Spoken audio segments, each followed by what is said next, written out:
नमस्कार, हेल्थलाइन में आपका स्वागत है। हेल्थलाइन में हम हर बार एक नई बीमारी के बारे में आपके सवालों के जवाब देते हैं। आप हमें फोन करके हेल्थ से जुड़े आपके सवाल बताएं। उसके बाद आपके हर सवाल के जवाब के लिए हम खुद आपसे संपर्क करेंगे। हमारी फोन लाइंस सोमवार दोपहर 12 बजे से दोपहर 2 बजे तक खुली रहेंगी। हमारा फोन नंबर है 0172-504-3734। हमारा नंबर आप अपनी टीवी स्क्रीन पर भी देख सकते हैं। आज हम बात करेंगे हीट स्ट्रोक की समस्या के बारे में और इस बारे में जानकारी देने के लिए हमारे साथ स्टूडियो में मौजूद हैं पीजीआई चंडीगढ़ के इंटरनल मेडिसिन विभाग से डॉक्टर विकास सूरी। डॉक्टर सूरी, आपका हेल्पलाइन में बहुत बहुत स्वागत है। डॉक्टर सूरी, सबसे पहले मैं आपसे जानना चाहूंगी हीट स्ट्रोक और हीट एग्जॉशन में क्या फर्क होता है, क्योंकि कई बार लोग हीट स्ट्रोक के लक्षणों को हीट एग्जॉशन के लक्षण समझकर इग्नोर करते रहते हैं। फर्क क्या होता है इन दोनों में? देखिए, दोनों चीजें जो है वो एक ही बीमारी के एक स्पेक्ट्रम की दो पार्ट्स हैं। हाँ जी। पहले जब हम किसी को जब बहुत ज्यादा धूप का एक्सपोजर होता है तो पहले टाइम में उसको ये हीट एग्जॉशन होती है, मतलब उसको क्रैम्प्स आने शुरू होते हैं, थकावट महसूस होती है। पर जैसे जैसे एक्सपोजर बढ़ता रहता है तो उसको वो हीट स्ट्रोक की तरफ चल जाता है। हमारी किताबी डेफिनेशन हीट स्ट्रोक की होती है कोई भी किसी भी व्यक्ति का अगर बॉडी टेम्परेचर 105 या 106 से ऊपर हो जाए तो हम उसको हीट स्ट्रोक बोलते हैं। और साथ में अगर और कोई लक्षण जैसे उसको बिसुरती होनी या उसका कोई सिम्टम आने शुरू तो उसको हम हीट स्ट्रोक बोलते हैं। पर उसका टेम्परेचर 106 या 105 से ऊपर होना चाहिए तभी हम उसको हीट स्ट्रोक बोलते हैं। यानी हीट एग्जॉशन को एक शुरुआती लक्षण बोल सकते हैं हीट स्ट्रोक के। जी, ये कम गंभीर होता है हीट स्ट्रोक के मुकाबले। हीट स्ट्रोक तब होता है जब बहुत ज्यादा गंभीर अवस्था में पहुंच जाए। जी, डॉक्टर सूरी के साथ बातचीत जारी रहेगी, पर पहले देखते हैं हीट स्ट्रोक पर यह रिपोर्ट। अप्रैल के बाद मई में अब गर्मी के तेवर और भी तीखे हो गए हैं। तेज धूप के रूप में आग बरसाते सूरज ने लोगों के लिए मुश्किलें बढ़ा दी हैं। शरीर में कील की तरह चुभने वाले तेज लू ने लोगों को घरों में छिपने को मजबूर कर दिया है। सड़कों और गलियों में दोपहर के वक्त लोग किसी भी तरह से धूप की तपिश से बचने की कोशिश करते दिखाई दे रहे हैं। खासकर दोपहर के वक्त चलने वाली लू ने लोगों के लिए मुश्किलें खड़ी कर दी हैं। छत के पंखे तो बिल्कुल ही बेअसर हो गए हैं। गर्मी के मौसम में अगर एहतियात न बरती जाए तो लू लगने की वजह से शरीर को काफी नुकसान हो सकता है। भीषण गर्मी और तेज धूप में छोटे बच्चों और बुजुर्गों को घर से ज्यादा बाहर नहीं निकलने देना चाहिए। ऐसी गर्मी में उन्हें लू लगने का ज्यादा खतरा बना रहता है। लू लगने के लक्षण दिखाई देने पर इलाज में बिल्कुल लापरवाही न बरतें और तुरंत डॉक्टर से संपर्क करें। तो हमने देखा कि बढ़ते पारे और गर्मी के तीखे तेवरों के चलते हीट स्ट्रोक का खतरा भी बढ़ता जा रहा है। आपको बता दें कि heart care foundation of India के मुताबिक अगर हीट स्ट्रोक पर वक्त रहते ध्यान ना दिया जाए तो 72 घंटे में मरीज की जान भी जा सकती है। हर साल देश में हीट स्ट्रोक के कारण सैकड़ों लोगों की मौत हो जाती है। डॉक्टर सूरी, मौत भी हो सकती है हीट स्ट्रोक के कारण, कब नौबत आती है ये? देखिए, आमतौर पे तो अगर हम किसी भी व्यक्ति को अगर उसका टेम्परेचर, बॉडी का तापमान बहुत ज्यादा बढ़ जाए और बहुत लेट जब अस्पताल में लेके आ जाता है तो तब मौत जब बहुत लेटर स्टेजेस में होती है। पर आमतौर पे हमने देखा है कि लोग आमतौर से शुरुआत में आ जाएं और टाइमली अगर डॉक्टर की हेल्प ली जाए तो आमतौर पे व्यक्ति जो होते हैं वो सब बच जाते हैं और इलाज में ऐसा कोई डिफिकल्टी नहीं होती। बस शुरू में उसके लक्षणों को पहचान जाना चाहिए। जी, कारण क्या होता है ये हीट स्ट्रोक? देखिए, हीट स्ट्रोक दो तरह का होता है। एक तो उन व्यक्तियों में ज्यादा होता है जिनको कोई बीमारी हो, जैसे उनको किडनी डिजीज हो, हार्ट की डिजीज हो, बहुत बुजुर्ग हो, बहुत छोटे बच्चे हो, तो उनमें चांस ज्यादा होता है अगर वो बाहर धूप में जाएं।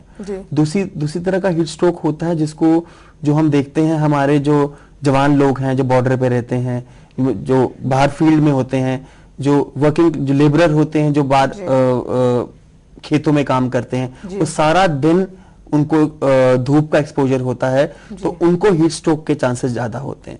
तो ये दो तरह के हीट स्ट्रोक होते हैं जिनमें व्यक्तियों में जिनको पहले से अंडरलाइन कोई क्रॉनिक डिजीज हो वो ज्यादा उनको चांस होता है। और जो लोग बाहर धूप में बहुत देर तक काम करते हैं, घंटों 10 से 12 घंटे धूप का एक्सपोजर हो, उनको हीट स्ट्रोक के चांसेस ज्यादा होते हैं। एथलीट्स वगैरह, खिलाड़ी वगैरह काफी घंटों तक धूप में प्रैक्टिस करनी पड़ती है, करते उनको चांसेस ज्यादा होते हैं। और बच्चों में भी, क्योंकि बच्चों का सिस्टम अभी तक पूरे डेवलप नहीं हो पाता कि वो अपनी बॉडी का टेम्परेचर कंट्रोल सके, तो बच्चों और बुजुर्गों में ये ज्यादा चांसेस होते हैं हीट स्ट्रोक होने के। हमारे साथ हमारी एक कॉलर जुड़ रही हैं, वर्षा चोपड़ा है दिल्ली से, हीट स्ट्रोक से जुड़ा सवाल पूछना चाहती हैं। जी वर्षा जी, हेल्पलाइन में आपका बहुत बहुत स्वागत है, क्या जानना चाहती हैं आप?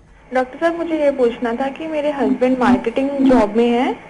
उनका काम मोस्टली आउटडोर ही होता है, तो उनकी बॉडी पे काफी रेशेस हो गए हैं। ज्यादातर वो जब भी वो घर पहुंचते हैं तो उनकी बॉडी में काफी मतलब रेड हो रखी होती है, तो उनको कई बार वॉमिटिंग भी हो जाती है।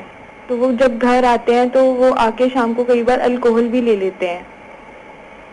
जी, क्या इससे हीट स्ट्रोक होने के चांसेस ज्यादा नहीं बढ़ जाते हैं? देखिए, जैसे आपने बताया कि आपके हस्बैंड की जो जॉब है वो बेसिक मार्केटिंग की जॉब है, वो सारा दिन बाहर रहते हैं और धूप आजकल के मौसम में उनको धूप का एक्सपोजर काफी ज्यादा होगा। सो एक तो उनको बोले जब भी बाहर धूप में हो तो प्रेफरेबली अपने बॉडी पार्ट्स को कवर करके रखें। रैशेस प्रॉब्ली धूप के कारण और हीट के कारण है। अपना उनको पूरे दिन में फ्लूइड्स मतलब पानी और नींबू पानी, नमक, किसी फॉर्म में उनको पानी बहुत ज्यादा लिबरल लेना चाहिए, क्योंकि हम आमतौर पे क्या करते हैं कि काम में अपना पानी पीना भूल जाते हैं। पानी, नींबू पानी, जिसमें हमें कि हमारे बॉडी में फ्लूइड की कमी नहीं हो, पानी की किल्लत नहीं हो। तो ये 2-3 प्रिकॉशंस लेंगे तो उनको हीट स्ट्रोक होने के चांसेस बहुत कम हैं। और उनको बोले कि जब भी कहीं जब भी मौका मिले वो किसी बीच में 1 या 2 घंटे के बाद किसी ठंडी जगह में जाके 10-15 मिनट के बैठ जाएं कि बॉडी को टाइम मिले कि वो ठंडी हो सके और वापस उसका टेम्परेचर वापस। जैसे वर्षा जी ने बताया अल्कोहल लेते हैं उनके हस्बैंड रोज, तो इससे चांसेस नहीं बढ़ते हीट स्ट्रोक होने के? शरीर के अंदर कुछ डिहाइड्रेशन शायद हो जाता है। स्टडीज में पाया गया कि जो लोग अल्कोहल रेगुलर लेते हैं उनको हीट स्ट्रोक का चांस ज्यादा होता है। सो अल्कोहल जनरली अवॉइड करनी चाहिए जिनमें लोगों में आमतौर पर इस मौसम में जिनमें हीट स्ट्रोक का चांस थोड़ा बढ़ जाता है अल्कोहल। जी, यानी अवॉइड करना चाहिए गर्मियों में अल्कोहल लेना।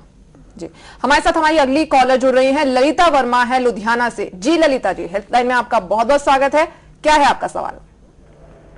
हेलो जी ललिता जी। नमस्ते डॉक्टर साहब। नमस्कार।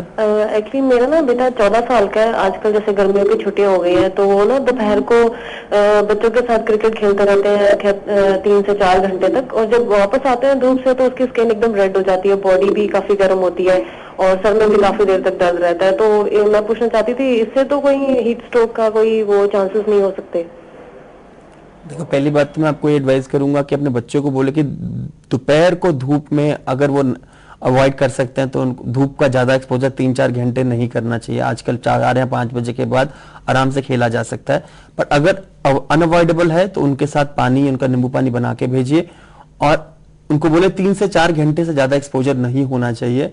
और ये जो आप सारे सिम्टम्स बता रहे हैं हीट एग्जॉशन के हैं और ये हीट के कारण, धूप के कारण आपके रैशेस हो रहे हैं।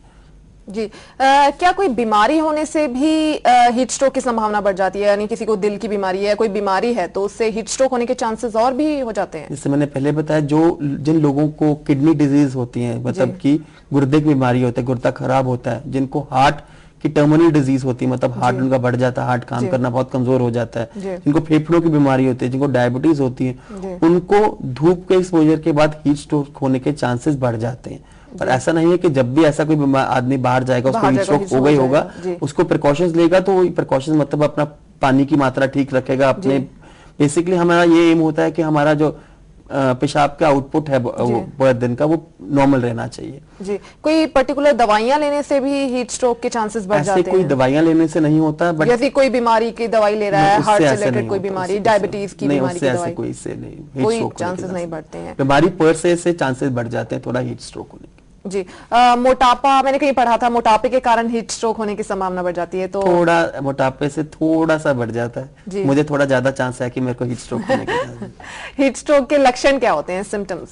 देखो, शुरुआती तो जैसे आपने बताया हीट एग्जॉशन होती है कि थकावट होगी, रैशेस होंगे, प्यास लगेगी। फिर जैसे जैसे टेम्परेचर बॉडी का बढ़ेगा तो आपको बेसुरती हो सकती है, आपको आपके हार्ट रेट बढ़ सकती है, आपको अपने दिल की धड़कन महसूस हो सकती है, सांस चढ़ना शुरू हो सकता है, और टर्मिनल स्टेजेस में बेसुरती और बिल्कुल बेहोशी भी हो सकती है। बेहोशी भी हो सकती है। शायद इसके शुरुआती लक्षण बड़े ही कॉमन से हैं तो लोग शुरू में थोड़ा इग्नोर कर देते हैं, लेकिन इग्नोर नहीं करना चाहिए शुरुआत में। इग्नोर नहीं। आज की इस मौसम में, अगर समर टाइम में हमारे अस्पताल या इमरजेंसी में कोई भी अगर मरीज जिसका एक्सपोजर 12 से 13 घंटे का है, जैसे कोई जवान या कोई लेबरर आता है हाई ग्रेड फीवर के साथ, बहुत ज्यादा जिसको बुखार है, तो हम हीट स्ट्रोक की एक अपना पॉसिबिलिटी जरूर रखते हैं। जी, यानी शुरुआत में हीट स्ट्रोक के लक्षणों को बिल्कुल भी इग्नोर नहीं करना चाहिए। यहाँ रुकेंगे एक ब्रेक के लिए। ब्रेक के बाद हम बात करेंगे कि हीट स्ट्रोक की जांच कैसे की जाती है और हीट स्ट्रोक से जुड़े कॉम्प्लिकेशंस क्या हैं। लौटते हैं एक छोटे से ब्रेक के बाद।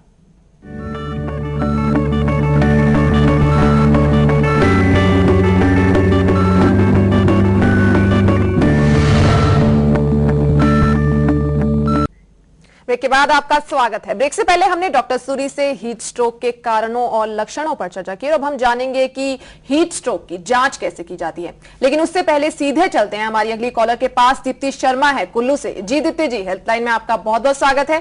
क्या जानना चाहती हैं आप? हेलो डॉक्टर, मैं दीप्ति शर्मा बोल रही हूँ कुल्लू से। सर, मेरे 9 साल के बेटे की बॉडी पे पिछले 2 दिनों से गर्मी की वजह से काफी क्रैम्प्स आ गए हैं और उसकी बॉडी पे रैशेस भी हो गए हैं। कल जब वो स्कूल से आया तो उसको वॉमिटिंग वगैरह हुई तो मैंने उसको नींबू पानी वगैरह पिलाया। आज वो स्कूल नहीं गया है, तो क्या उसे हीट स्ट्रोक हुआ है? देखिए, जो आप ये सारे सिम्टम्स बता रहे हैं वो हीट एग्जॉशन के हैं, क्योंकि आपने बताया उसका टेम्परेचर नॉर्मल है, तो इसके तो हीट स्ट्रोक तो नहीं है, बट हीट एग्जॉशन है उसको। और उसके लिए आपने बहुत सही किया, आपने उसको पानी पिलाया, आज रेस्ट कराया, ये भी बहुत अच्छा है। सो दैट उसको आपने घर में अंदर रखा, मतलब आपने ठंडी जगह पे रखा, बाहर धूप में एक्सपोजर नहीं होने दिया। और साथ में आप उसको सारा दिन फ्लूइड इनटेक आपने बढ़ा ही दिया होगा, जैसे आपने कल नींबू पानी पढ़ाया, आपने बिल्कुल ठीक किया। यही एक अर्ली लक्षण, जैसे पहले भी हम बात कर चुके हैं। सो हीट एग्जॉशन के अगर पहले सिम्टम्स को ट्रीट किया जाए या उसको पकड़ लिया जाए तो ये इसके हीट स्ट्रोक तक नौबत ही नहीं आती। हीट स्ट्रोक की जांच कैसे की जाती है? कुछ टेस्ट वगैरह होते हैं इसके? देखिए, ऐसा कोई स्पेसिफिक या कोई एक टेस्ट नहीं है जो बता सके किसी मरीज को हीट स्ट्रोक है। जब भी हमारे इमरजेंसी में कोई मरीज आता है, उसकी हिस्ट्री कि वो क्या कर रहा था, उसका एक्सपोजर कितना है हीट को, उससे हम एक अंदाजा लगा सकते हैं कि वो हीट स्ट्रोक हो सकता है। पर ऐसा कोई स्पेसिफिक एक टेस्ट नहीं है कि हम बता सकें कि इस मरीज को हीट स्ट्रोक ही है और कोई बीमारी नहीं है। जी, यानी उसके लक्षणों को देख के फिर हम देख सकते हैं कि क्या इंटेंसिटी है, मतलब जैसे मैंने बताया बहुत बेहोशी है जो और किसी कारण के साथ एक्सप्लेन नहीं हो रही है, तब हम हीट स्ट्रोक की पॉसिबिलिटी रखते हैं। उसका टेम्परेचर बॉडी का देखकर। जी, कॉम्प्लिकेशंस भी हैं कुछ हीट स्ट्रोक से जुड़े? हीट स्ट्रोक का जैसे मैंने बताया, अगर बहुत ज्यादा बढ़ सके 108 109 के ऊपर तो कंपैटिबल नहीं होता लाइफ के कारण साथ, अगर टेम्परेचर बढ़ जाए। 106 के ऊपर अगर आप ट्रीटमेंट टाइमली नहीं लेते हैं तो आपके फेफड़े में पानी भर सकता है, किडनीज फेल हो सकती हैं, हार्ट बंद हो सकता है, पहले हार्ट तेज चलता है फिर हार्ट बंद हो सकता है, आपका ब्लड पतला हो सकता है, ब्लीडिंग शुरू हो सकती है, DIC हो सकता है। तो ये सारी चीजें होती हैं कि अगर आप इसको लेट अस्पताल लेके आते हैं, पहले आपने उसकी ट्रीटमेंट नहीं करी होती हीट स्ट्रोक का इनिशियल पार्ट के